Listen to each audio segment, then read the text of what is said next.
आज मैं बहुत ही महत्वपूर्ण विषय पे बात करने आया हूँ।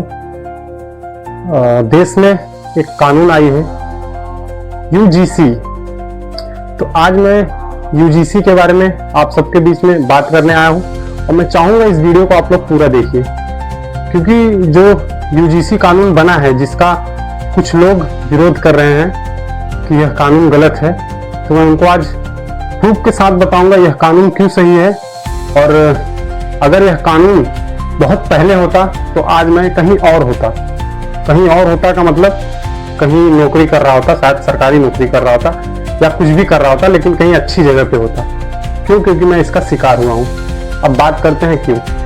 देखिए, यह जो कानून है, यह कानून बना है SC ST OBC समाज के जो युवा किसी स्कूल या कॉलेज में जो बड़े लेवल के हैं वहाँ पढ़ना चाहते हैं, तो वहाँ उनका जाने पर जब एडमिशन के लिए जाते हैं तो जाति देखने के बाद वहाँ के लोग, वहाँ के कुछ छात्र कह सकते हैं या वहाँ के टीचर कह सकते हैं या स्कूल प्रशासन कह सकते हैं, मैं किसी व्यक्ति विशेष के लिए नहीं कह रहा हूँ, कहीं कहीं पे ऐसा होता है जातिवाद की वजह से कि बच्चों का एडमिशन नहीं लिया जाता या उन्हें एडमिशन के नाम पे दौड़ाया जाता है। कई दिनों तक चक्कर काटने पड़ते हैं ताकि वो खुद थक के उस जगह पे एडमिशन ना कराए, या तो उन्हें एडमिशन के लिए जाति सूचक गालियां दी जाती है या धक्के मारे जाते हैं। तो इन सबको मद्देनजर रखते हुए केंद्र सरकार ने इसको यूसीजी को बनाया, जो कानून है इसको लागू किया।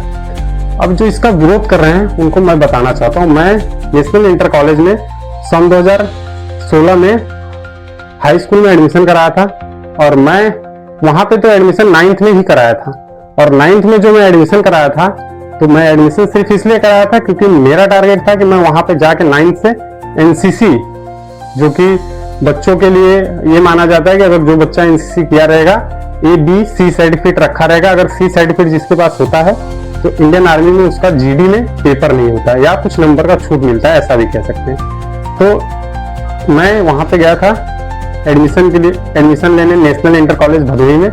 तो मैं वहां पे जो एनसीसी के सर थे, प्रदीप नाम था, मैं उनका सरनेम नहीं लेना चाहूंगा, वो ऊंची जाति के थे। और उनका ये कहना था, पहले मैं गया तो मेरा पूरा शरीर का जांच किए कि देखिए इसमें सारा शरीर का जांच होता है। तो मुझे पता था, तो हमने बोला हाँ सर कर लीजिए, कोई दिक्कत। तो फिर उनको मुझे एनसीसी देने का इरादा नहीं था, क्योंकि कुछ लोगों ने बताया था कि सर यह युवा दौड़ने में तेज है और इस युवा को कोई काट नहीं सकता। तो हुआ कुछ ऐसा कि मैं बताई, तो जब उनको लगा कि हाँ ये शारीरिक चीजों में पास हो जाएगा, तो उन्होंने मुझसे ये बताया कि इसके लिए आपको दौड़ करना पड़ेगा कुछ बच्चों के साथ, जो फर्स्ट सेकंड थर्ड आता है उनको हम सिलेक्शन करते हैं। तो उसमें भी मैंने भाग लिया, तो मेरा सिलेक्शन हो गया। सारा चीज जितने भी उनकी चीजें थी, मतलब जो भी चीज वो करवाना चाहते थे हमने सब कुछ किया, हम सब में पास हो गए। तो उन्होंने मुझे दूसरे दिन बुलाया। कुछ बच्चों को उस दिन फॉर्म दिया गया, कुछ को नहीं दिया गया, तो मुझे भी नहीं दिया गया। मुझे दूसरे दिन बोला गया कि आप दूसरे दिन आइए।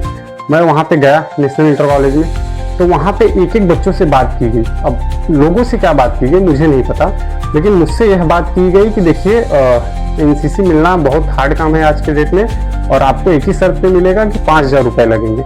तो बोला ठीक है सर, आपको पैसा चाहिए तो मैं पैसा दूंगा, लेकिन आप किसी भी तरह से मुझे एनसीसी दे दीजिए। तो अब यहाँ तक जब बात हो गई तो उनका कहना था ठीक है आप 5000 का लेके आइए, फॉर्म लेके जाइए। और फॉर्म मिलता कैसे? बिना पैसे का फॉर्म नहीं मिलेगा। तो मैं बोला ठीक है मैं कल आता हूँ। मैं दूसरे दिन गया वहां पे पैसे लेके और उनको 5000 रुपए देके मैं फॉर्म लिया। अब जब मैं फॉर्म ले लिया तो मैं दूसरे दिन मुझे बताया गया कि इस फॉर्म में क्या क्या भरा जाएगा, मेडिकल वगैरह कराना रहता है। तो मैं सारा चीज किया, मेडिकल करा लिया। और मैं आपको एक चीज दिखाना चाहता हूँ, वो फॉर्म मेरे पास इस समय मौजूद है, ये आप देख सकते हैं। इस फॉर्म में अच्छे से तो नहीं दिखाई दे रहा है, लेकिन आपको मैं बता देना चाहता हूँ ये चीज और ये चीज, ये मेडिकल का एक प्रूफ है, ये डॉक्टर का एक मोहर है कि आपका मेडिकल फिट है, आप एनसीसी ले सकते हो। तो अब ये बात यहां तक आ गई कि मेरा मेडिकल हो गया, सब कुछ हो गया। मैं गया फॉर्म भरने स्कूल में। अब मुझे पता चला कि आपको एनसीसी नहीं दिया जाएगा। मैं इसका विरोध किया कि भाई मुझे एनसीसी क्यों नहीं दिया जाएगा। तो मुझे तो कुछ समझ में नहीं आया कि आखिर ऐसा क्यों हो रहा है कि मुझे एनसीसी नहीं दिया जाएगा। तो मुझसे फॉर्म मांगा गया कि आप अपना पैसा वापस ले लीजिए, फॉर्म दे दीजिए। तो मैं बोल दिया मुझे ना पैसा चाहिए ना मैं फॉर्म दूंगा। ये रहा फॉर्म, जो कि आप देख सकते हो, ये पहला पेज है और भी आपको दिखाता हूँ, ये दूसरा पेज है और ये तीसरा पेज है, आप देख सकते हो, और ये चौथा पेज है। तो ये 4 पेज का जो फॉर्म था, इस फॉर्म को मैं रिटर्न नहीं दिया। और बाद में मैं जब कुछ दिन 4-5 दिन बीत गए और मैं इसके सोच में पड़ा, क्योंकि मैं नेशनल में एनसीसी के टारगेट से गया, तो मुझे एनसीसी ही चाहिए था। जब कुछ दिन बीत गए और मैं पता किया भाई क्यों एनसीसी मुझे नहीं मिला, आखिर मेरे अंदर ऐसी क्या कमी थी। हमने तो सब कुछ किया, सर का पैसा भी दिया, मेरा 5,000 रुपए जो था, मेरे घर वालों ने मुझे 5,000 दिया था, वो पैसा भी तो मेरा वेस्ट हो गया। आखिर मैं 5,000 के फॉर्म रखा हूँ, ये फॉर्म मेरे किसी काम का नहीं है, लेकिन मेरा 5,000 रुपए तो चला गया। और इस फॉर्म के तहत अगर मैं आपको बता दूं तो इसमें सारी चीजें भरी गई हैं, इसमें फॉर्म नंबर भी है, और इसका जो फॉर्म नंबर है आप लोगों को बताना चाहता हूं। सॉरी, दूरभाषा केंद्र डालने के लिए दिया है, तो हमने सब कुछ डाल दिया था। और 22/5, माफ करिएगा, ये 22/5 सन 2015 का फॉर्म है, जब मैं वहां पे गया था, तो 22 मई सन 2015 का। तो इसके तहत क्या हुआ कि मुझे जब ये जांच पड़ताल में किया कि मुझे एनसीसी क्यों नहीं मिला, तो मुझे पता चला कि किसी बड़ी जाति के बच्चों को एनसीसी देने के लिए मुझे नहीं दिया गया। और वो जिसे एनसीसी दिया गया उसको पता है, सिर्फ पहचान की वजह से एनसीसी दे दिया गया, और उससे 1 रुपए नहीं लिए गए। मुझसे तो 5,000 इस फॉर्म का लिया गया, ये फॉर्म मेरे पास है, आज किसी काम का नहीं, मेरा 5,000 आज भी उन लोगों के पास है, लेकिन मिला क्या मुझे? कुछ नहीं।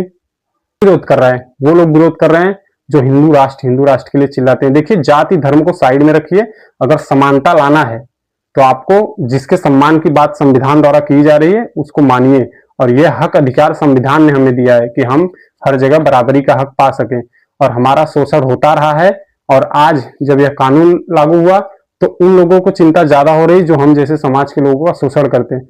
मैं ये वीडियो नहीं बनाता, लेकिन मेरा बनाने का मकसद सिर्फ यह है कि मुझे पता है कि ना उस समय मेरे साथ क्या हुआ था और मैंने कितना मेहनत किया था एनसीसी के लिए। तो आज इस वीडियो के माध्यम से मैं कहना चाहता हूं सरकार से भी कि आपका ये बहुत ही सराहनीय कदम है, इसका मैं तारीफ करता हूं। ये बहुत ही अच्छा कदम है, इससे ना जाने कितने SC ST OBC समाज के लोगों का भविष्य बनेगा।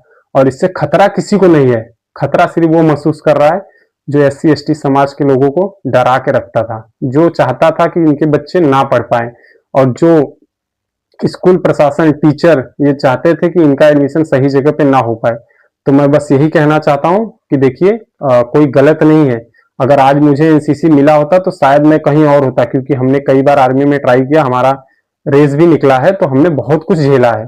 और आज जब ये कानून आया तो मुझे इस चीज की याद आई, और मैं इसको अभी तक संभाल के रखा हूं, क्योंकि ये मेरा प्रूफ है।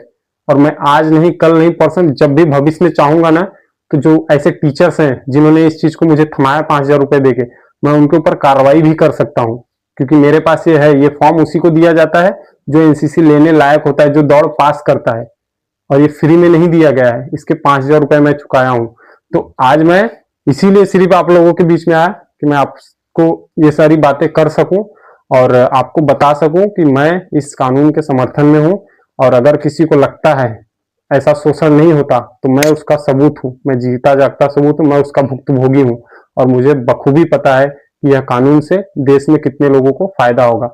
ये डॉक्टर बाबा साहब भीमराव अम्बेडकर जी के बनाए गए संविधान से चलने वाला देश है, यह किसी गुंडा मवाली की वजह से चलने वाला देश नहीं है। और इस देश में हर किसी का अपना हक अधिकार पाने का जो है कानून बना है, सब अपने हिसाब से जी सकते हैं। तो विरोध करिए, अच्छी बात है, लेकिन विरोध करने से पहले आप एक बात जरूर सोचिए कि आप किसी पाकिस्तानी या बांग्लादेशी का विरोध नहीं कर रहे हो, आप हिंदुस्तान के लोगों का विरोध कर रहे हो। वो हिंदुस्तान के लोग जिनको कानून में लिखा गया है कि यहाँ के मूल निवासी हैं। आप संविधान पढ़िएगा, आपको पता चलेगा कि SC ST समाज के लोग इस देश के मूल निवासी हैं, और आप मूल निवासियों का विरोध कर रहे हो। शर्म आनी चाहिए ऐसे लोगों को। मैं ज्यादा कुछ नहीं कहना चाहता हूँ, धन्यवाद। लेकिन इस कानून